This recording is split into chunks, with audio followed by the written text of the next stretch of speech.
Hello again, folks, and welcome to another one of these questions and thoughts things that I did previously, number 2.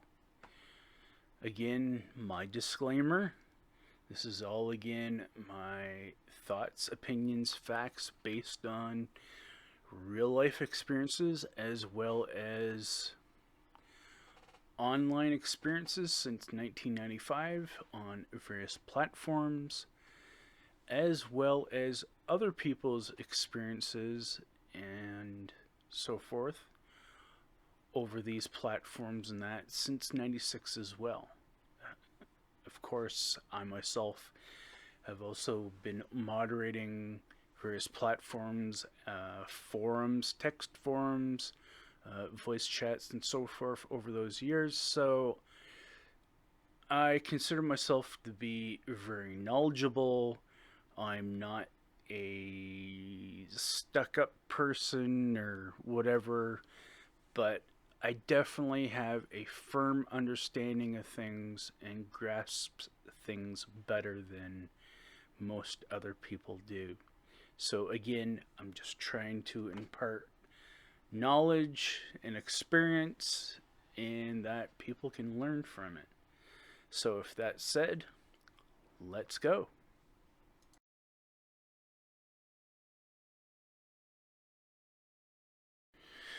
Okay, so we're going to start this off with another interesting low touchback on the whole e-begging thing online. Now, again, if I believe correctly in my previous video, I did touch on the whole e-begging thing. And to me, asking someone to contribute to a channel to provide content for the channel, I don't think should be seen as e-begging per se. Especially if the person is not a high income earner, doesn't have a bunch of stuff laying around to do it. Now, if they're begging for, oh, I need food or something along those lines, that's one thing. Or begging for an extravagant item, like again, like I said, it would be like me saying, oh, I want a Gibson Les Paul, hey, everybody, give me money to get a Gibson Les Paul. It doesn't work that way for me. And to me, I find there are a lot of circles of people that view e-begging in a negative way, to be very petty folks. And even in some instances, they probably themselves can be also hypocritical. That said, after touching on that a bit, I now want to bring up the concept that I have actually seen in person lately on YouTube, and that is e-bribing. Now, okay, you beg for money, and, for whatever reason, good or bad. But there is now a trend on YouTube where there are people actually sending gifts or money or items out to people to basically pay for self-promoting or getting themselves known. And or in another instance where I will mention somebody that I've removed from a certain channel and who happens to have wormed themselves back into other channels. They've used the whole e-bribe concept to try to get themselves out of trouble, which is another way of someone trying to get away of get away with doing something wrong without no consequences by doing an e-bribe. Like, for example, said person I won't name. Oh, I was going to buy a guitar until I got banned. Blah, blah, blah. No, it don't work that way. You cannot buy yourself into a situation. It just does not work that way.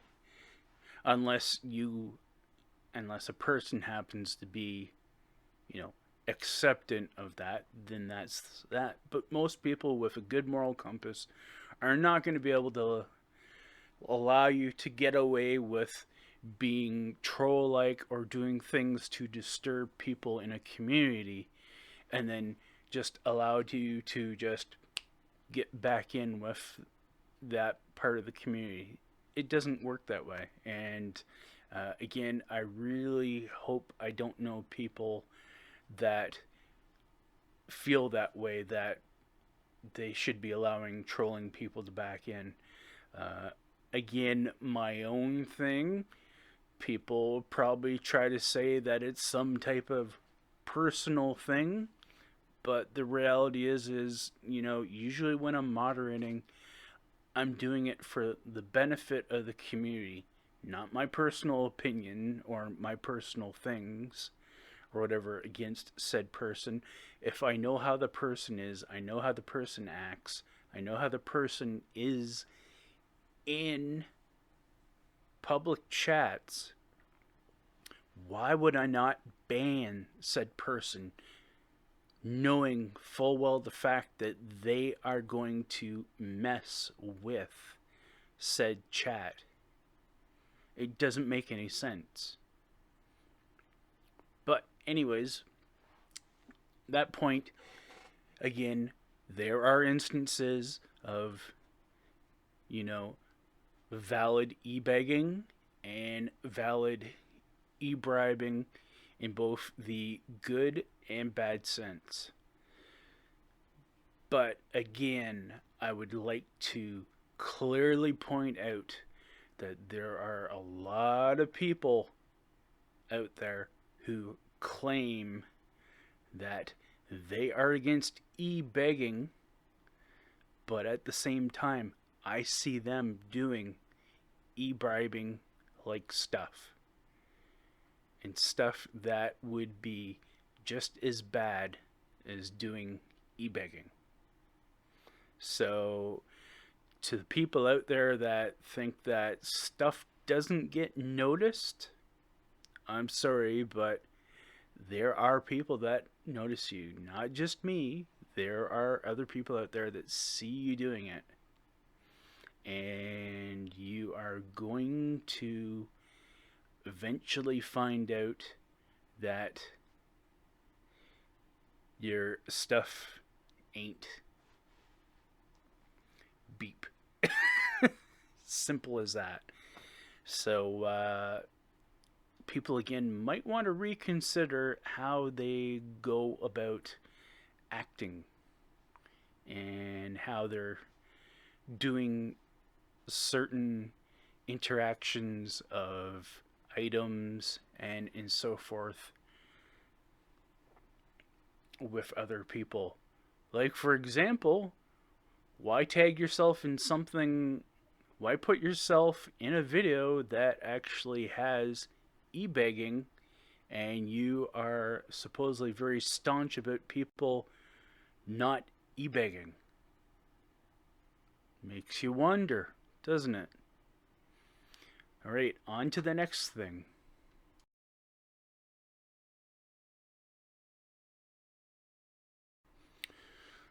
Well, let's take a look at the definitions first of all. Then we'll go from there.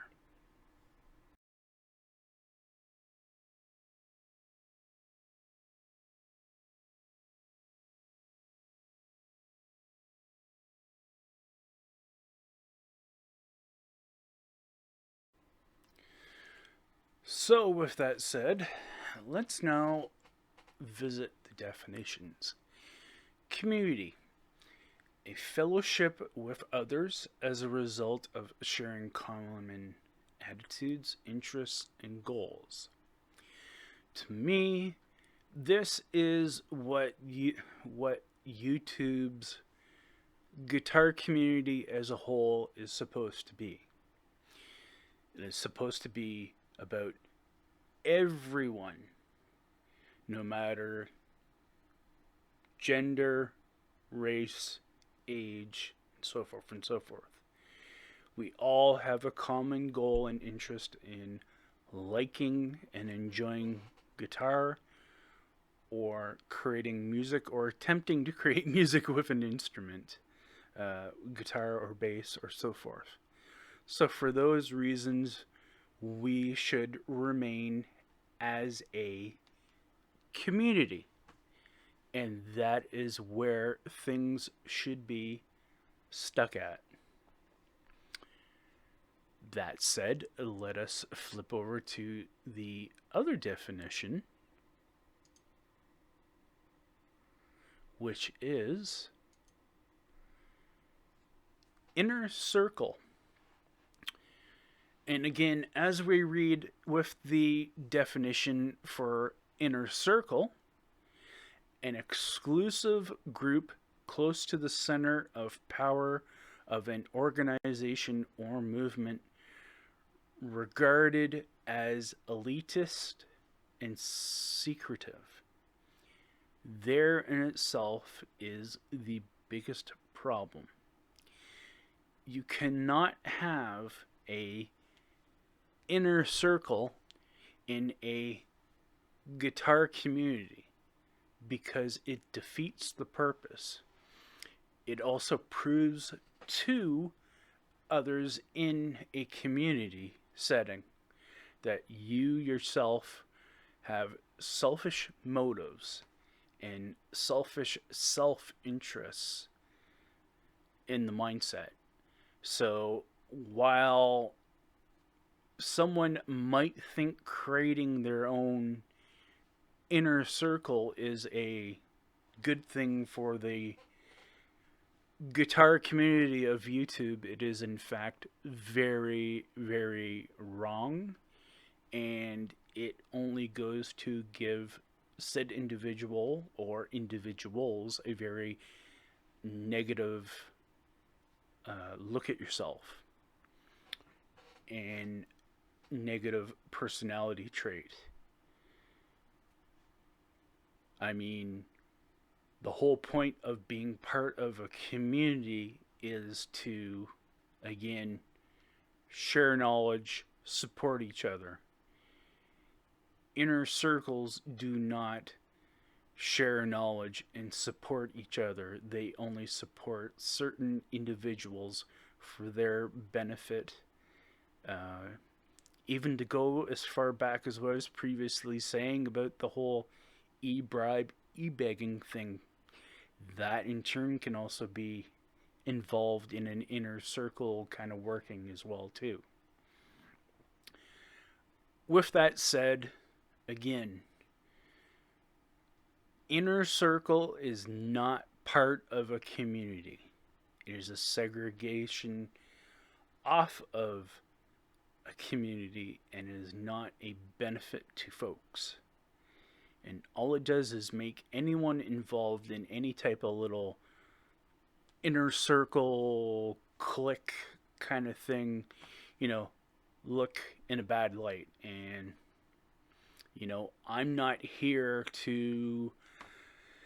I'm only here to spread knowledge and understanding about things, and to me, I could never support an inner circle of people. I mean, there's groups of friends that hang out because they might like each other. That is understandable. But to put yourself in the term of a inner circle, it just draws a negative light towards yourself. And again, as I said, selfish motives and so forth. And to me, I cannot condone inner circles, especially when the whole YouTube thing is to be a community, not a inner circle. Um, you know, people in people who break off into things like that, jealousy, insecurity,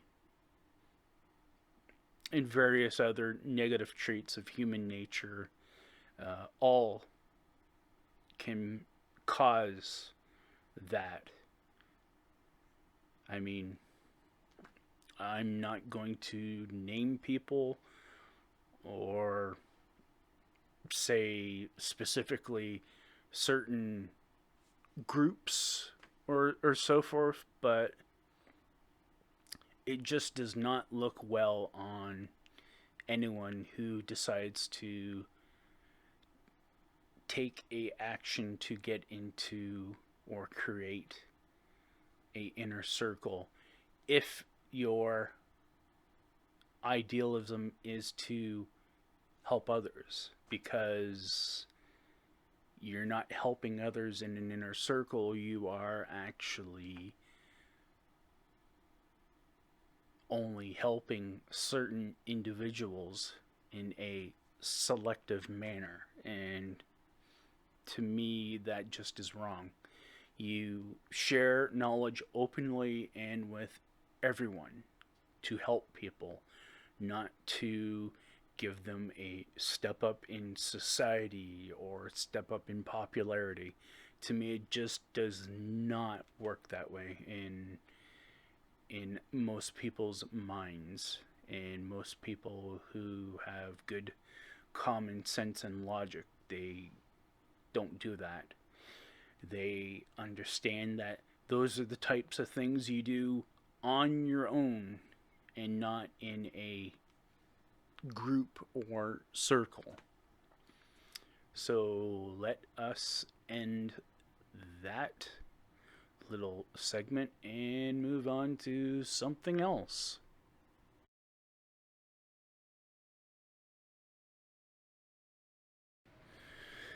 Okay, now this one I'm doing on a little bit of a lark because, again, my past reputation over the years has been that I've not been very positive about Gibson.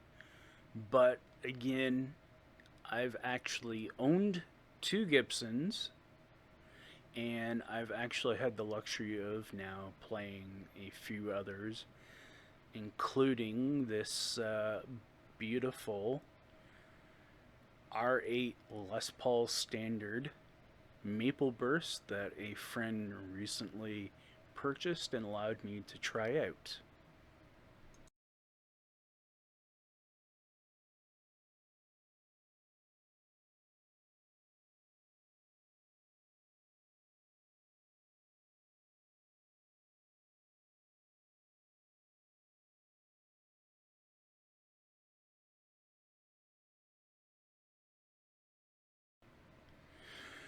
Now, getting back to the whole Gibson hate thing that I might have displayed in the past, it's again more so along the lines of Gibson's business practices, which, as many people have understood and seen, more and more people out there online have felt the same exact way.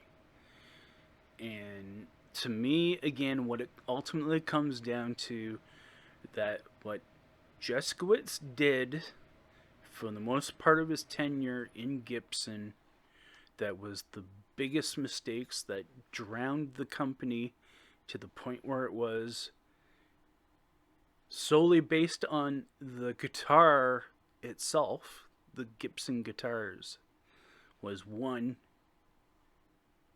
deciding to mass produce because seeing it as profit. That in itself there is the first part of the problem. Because again, when you look back at, say, like when I first went to play guitar back in the early to mid 80s, Gibson Les Paul Standard was the Les Paul Standard in a cherry sunburst or sunburst finish was at my local music store downtown 1,000 $1,199 or $1,099 Canadian. Now, yes, inflation should have increased prices accordingly, but this is again where Jeskowitz and the managerial group of the company got greedy.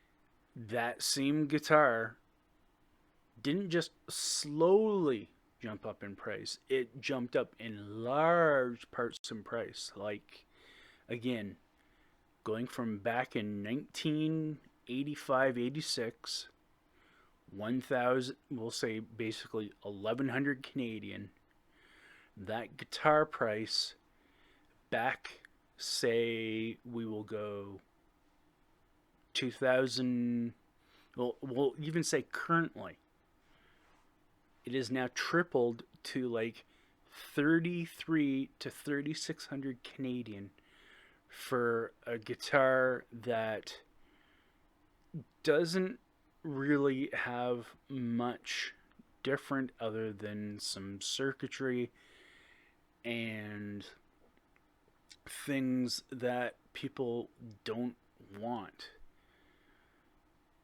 So, in that regard, not only was this the problem in the pricing aspect, which is again the second part of the issue, is gouging the consumers and overpricing certain models or a lot of the models badly.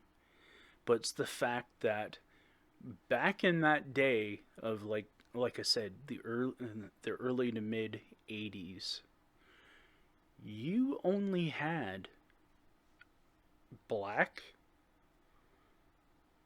vintage burst, and cherry burst or sunburst, however you want to call it. You basically had three choices. If you wanted any other color of a Les Paul, you had to do a custom shop order. And even back then, to order a custom shop color, I believe only tacked on about $500 to $800. So in turn, that $1,100 Canadian Les Paul, say you wanted it in a lemon burst or a natural finish, would turn around and end up being a $2,000 Canadian guitar. That was reasonable. Nowadays, if you were to try to do the same thing, if it was something that wasn't a color that they offer currently to the public, that guitar with current pricing, with a custom shop ordering on top of that, you're probably looking at a $500 or $5,600 Canadian dollar guitar, which is ridiculous. Especially in this day and age where the consumer is not rolling around in money. And I don't mean just Canada, I mean North America as a whole, other parts of the world. So, in part of what I've been explaining here, whatever, is back in the day, you were limited to not only just 3 color choices, but they only did probably about 100 to 200 guitars a month. So you were looking on average about probably, we'll say, roughly 2,500 guitars of black, vintage burst, and cherry / sunburst color. That was all Gibson put out. And again, that was the downfall of Gibson, was when they decided, not only are we going to increase the price, but we are going to bring in CNC machines, and we are going to stop with the hand production and hand quality assurance of our instruments and start mass producing them. In turn, when they brought in the CNC machining and so forth, they then turned a 200 a month, we'll say 250 guitar a month production to a $2,500 production a month scenario. And of course, they felt, well, it's going to be produced the same way, it's going to sound the same way, it's going to feel the same way. We're also going to jack up the price. So again, like I said, that base $1,100 Gibson Les Paul Standard in 1986 now becomes more readily available, and with a price increase of, say, $800 within a few years later when the mass production came into place. So they went haywire, and they're like, hey, well, guess what? Now we're actually making more of them, and we're offering a few more colors, and we're adding $800 more to the cost. So, hey, everybody wins. And it's like, no, everybody didn't win, because, again, the quality control went down the crapper because of the mass production. They didn't have many people being hands-on, making sure that everything looked right, felt right, back like when they originally were doing it in the early to mid 80s. Everything went mass production, and quality control with it out the door. Further making it worse was, oh, now we're going to jack up the price of it because we got to cover the cost of the machines that we're doing to mass produce these. So when you get to that point, that's where Gibson as a whole fell. Also, the varying types of guitars that they tried to put out during the Jeskowitz era, also with the robo-tuners and interesting designs and such, also were big failures. Now, in a recent hangout, I was thinking about it when somebody showed off a guitar they had, and there is one guitar that actually did come out of the Jeskowitz era that actually did have success. And here's the stupid thing about this: Gibson themselves stopped producing it. So, isn't like this just explains how messed up Gibson was as a whole. They stopped mass producing, or stopped producing a guitar that they actually had good sales and success with, and that was the Gibson Nighthawk. Oddly enough, the funny thing about the Nighthawk design, and I was also further thinking about this, is B&G Guitars is basically doing a very similar design, and they are making hand over fist loads of money. You know, and this just again goes to further the point in how Gibson themselves totally missed the boat on keeping that guitar in production. They could have so had more of an impact and more sales and not be in the position of what they were. But that's enough ranting on about this because it's 11 minutes. So, summary. Am I happy that Gibson has bankruptcy? Yes, I am happy that Gibson has bankruptcy. But I am most happy of all is that the new management group that is put into position is actually musicians slash guitar players and previous Gibson owners. And hopefully, what this company is going to realize is that it needs to not only go back to less mass production, more increased quality of the products coming out, but also better pricing.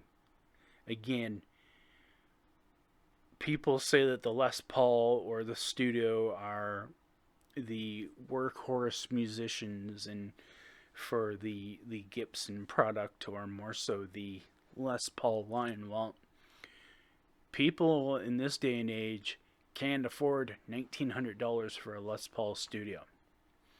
People in this day and age cannot afford 3,600, I should say Canadian, not necessarily American, Canadian. This is Canadian pricing. Sorry. Sorry about not saying US, but this is what I'm basing it on, is that even if you convert it out, it still is ridiculous. To me, probably the Studio itself should be around 1,000 US or 1,000 Canadian. And the Les Paul standards should go back to right now, say 1,600 to 1,900 range. All the other prices of the other instruments in Gibson's range, again, I admire and love the SG. I really like the ES335. I played my friends, and when I played his 95 ES335, I really vibed with it and understood about the kind of whole thing with that guitar compared to another semi-hollow I had previously from a generic brand name maker. So they keep the pricing on certain models about where they are, maybe reduce them a little bit, but bring that Les Paul line back down to earth, minimize the amount of models, minimize the amount of colors. They bring it that it's able to be into the consumer's hands at a better pricing. The company is going to be better off. Simple as that. I mean, they wasted so many years on automation, and that's to me what has brought it down to the level of what it has. So I hope Gibson does well. Maybe someday I'll own a newer Gibson. Never know. So with that, folks, that brings this little video to an end. I might lose some subscribers. I might gain some others. But that's life. And that's simply how it is. And you have to learn to love what you can love, hate what you gotta hate, and accept the realities of how and what they are. To everyone, I hope you're doing well. I hope everyone has contributed to breast cancer awareness for women, which also affects men. Men are a small part of the breast cancer issue at the moment and getting it. So do not forget to give to breast cancer societies and contribute to getting rid of cancer. Cancer sucks, period. Also, with that said, coming into November, before I get going here, is Movember. That's right. Men, wear your mustache. November is Movember, and it is for men's mental and physical health awareness. And as much as women get a lot of coverage, men need to be made more aware of the physical and mental problems we have and how we should be getting them dealt with. So again, remember, Movember, wear your mustache. That said, I hope everyone's well. Hope everyone has a great November. And I will talk to you later. Take care. Bye for now.